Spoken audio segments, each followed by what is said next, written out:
Clermont-Ferrand, ville natale de Blaise Pascal, se doit d'être un haut lieu des commémorations nationales fêtant le 400e anniversaire de sa naissance, le 19 juin 1623. Coup d'envoi donc d'une année pascale qui s'annonce extraordinairement riche avec des expositions, des colloques et des conférences pour comprendre l'extraordinaire intérêt de cet homme du XVIIe siècle. Blaise Pascal est un chercheur, un ingénieur, un mathématicien, un physicien de génie, mais c'est aussi un théologien, un homme de lettres également, un chef d'entreprise, créateur d'entreprises, de véritables start-up, dirait-on aujourd'hui. C'est le mathématicien émérite Cédric Villani que l'on retrouve animant la toute première conférence. Il s'est plongé dans les écrits de Blaise Pascal pour y découvrir un humaniste à la personnalité attachante.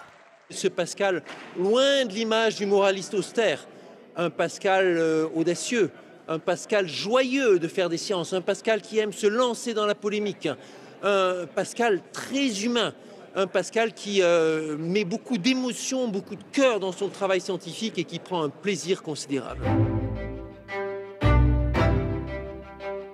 Il faut savoir qu'au XVIIe siècle, on peut encore être accusé de sorcellerie et finir sur un bûcher. Le discours des intellectuels s'appuyant sur la science vient donc à point nommé éclairer les esprits. Pascal est au cœur de l'action. Le travail mathématique de Pascal, il est au cœur de sa formation, de son raisonnement, de sa culture. Il ne faut pas croire qu'il y a le Pascal mathématicien d'un côté, le Pascal philosophe de l'autre.